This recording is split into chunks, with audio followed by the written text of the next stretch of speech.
Salafi Wahabi menganggap bahwa Syekh Albani adalah ulama besar, ulama panutan mereka, alim dan ahli hadis. Akan tetapi, benarkah anggapan mereka tersebut?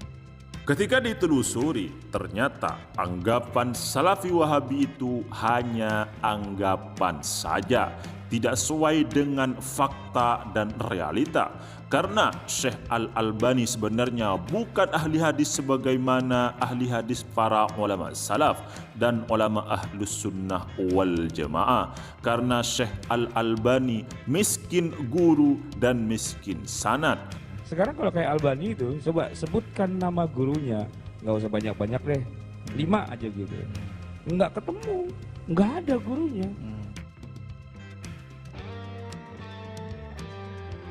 Gurunya adalah buku di perpustakaan. Nah itu nggak bisa dijadikan sebagai guru kalau emang.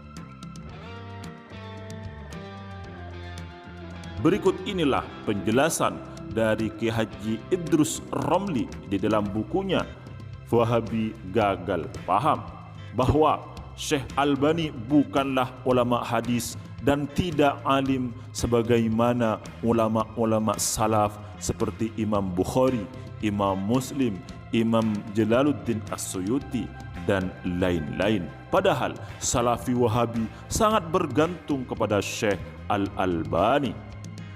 Tulisan Kiai Haji Idrus Romli sebagaimana berikut dengan judul Al-Albani, Miskin Sanad dan Miskin Guru. Beliau menulis, ada seorang teman mengirim buku tesis master seorang mahasiswa Kuwait tentang Syekh Al-Albani. Setelah membaca buku ini, pikiran menjadi bingung. Al-Albani oleh kaum Wahabi dianggap sebagai ahli hadis yang melebihi Al-Bukhari, Muslim, Al-Hafidh Ibnu Hajar, Jalaluddin As-Suyuti, dan lain-lain. Biasanya, kalau kita membaca biografi para ulama ahli hadis, akan diterangkan sekian puluh atau ratus ulama ahli hadis yang bersangkutan secara mulazamah maupun riwayah. Ternyata Syekh Al-Albani seumur hidupnya gurunya hanya 3 orang, yaitu orang tuanya sendiri dan 1 orang guru fikih madhab Hanafi dan di tingkat dasar lagi. Sedangkan guru hadisnya hanya 1 orang, yaitu Syekh Raghib At-Tabbagh, dan itu pun Al-Albani berguru secara ijazah saja, bukan mulazamah dan talaki ilmu hadis kepada beliau. Ustadz Salafi Wahabi Indonesia, Ustadz Dzulqarnain Sanusi juga mengatakan bahwa guru Syekh Albani tidak sama dengan guru-guru ulama ahli hadis lain. Beliau juga hanya bisa menyebutkan 1 guru dari Syekh Al-Albani saja. Ya, siapa bilang beliau tidak ada guru? Ayahnya itu seorang alim, ayah beliau. Iya. Dan beliau pernah mengambil ilmu dari Syekh Muhammad Raghib At-Tabbagh, dan beliau ahli hadis.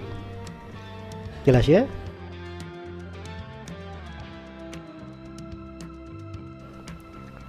Ahli hadis.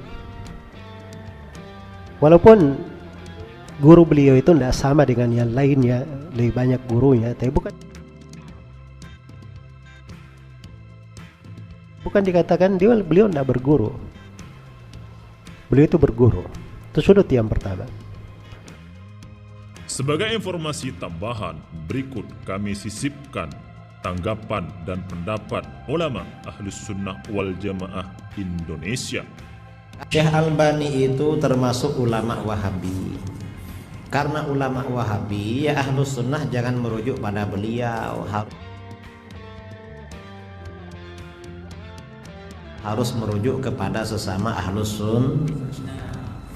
Kalau ada ustadz merujuk kepada Albani, berarti ustadz Wahabi. Syekh Albani ini di kalangan Wahabi dipropagandakan sebagai ahli hadis. Mengapa? Karena di kalangan Wahabi tidak ada ahli hadis.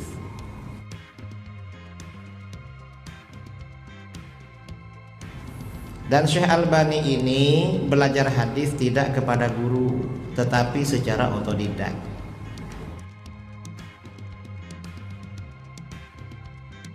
Maka kitab-kitabnya Syekh Albani antara yang satu dengan yang lain itu kacau.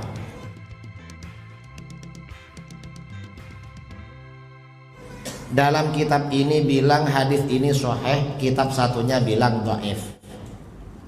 Satunya bilang hasan, satunya bilang dhaif. Al-Albani itu gak hafal sama kitabnya sendiri, karena bukan ahli hadis.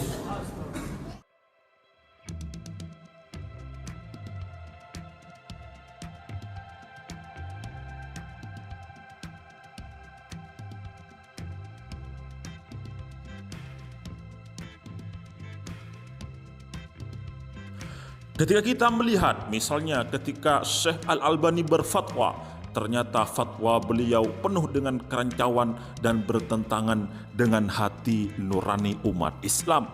Sebagaimana fatwa beliau berikut ini. Kiai Haji Idrus Romli menulis, Jurnal Al-Harth Al-Watani Saudi Arabia pada edisi 134 Rabiul Akhir 1414 atau Oktober 1993 mempublikasikan fatwa Syekh Nasir Al-Albani bahwa penduduk Palestina yang bermukim di daerah-daerah pendudukan Israel wajib meninggalkan kampung halamannya dan menyerahkannya kepada Yahudi, karena penduduk Palestina selalu diganggu oleh Yahudi Israel dalam hal agama, harga diri dan harta bendanya, sebagaimana Rasulullah SAW hijrah dari Mekah ke Madinah. Fatwa Al-Albani yang diklaim oleh Wahabi lebih alim dalam bidang fikih dan lebih banyak hafal hadis daripada Imam Al-Bukhari dan Muslim, ini menjadi bukti yang sangat kuat bahwa Al-Albani berada di pihak Israel atau Yahudi dan termasuk pengkhianatan terhadap Islam. Bukankah ajakan agar warga Palestina meninggalkan kampung halamannya adalah cita-cita Israel, sedangkan menyamakan penduduk Mekah dengan penduduk Palestina jelas analogi yang keliru? Bagaimana seandainya Israel berhasil menguasai Palestina, lalu berusaha menguasai Mesir, Suriah, Yordania, dan Lebanon? Apakah umat Islam di sana akan difatwakan wajib meninggalkan kampung halamannya dan menyerahkannya kepada Yahudi dan Israel? Itulah tulisan Kiai Haji Idrus Romli di dalam bukunya Wahabi Gagal Paham. Namun sebagai umat Islam, kita tidak boleh saling mencela, saling mencaci maki. Kita cukup mengetahui kesalahannya dan kecerobohannya, setelah itu kita tinggalkan. Kita harus mengakui bahwa Syekh Albani adalah ulama Wahabi dan termasuk umat Islam, umatnya Nabi Muhammad sallallahu alaihi wasallam.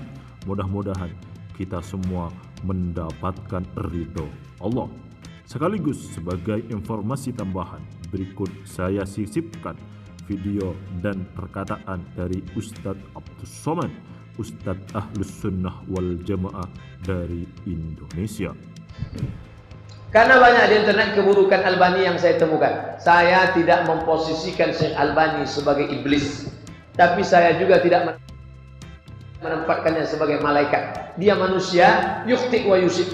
Dia ada benarnya. Satu sisi dia mungkin benar, tapi di sisi yang lain dia mungkin saja salah.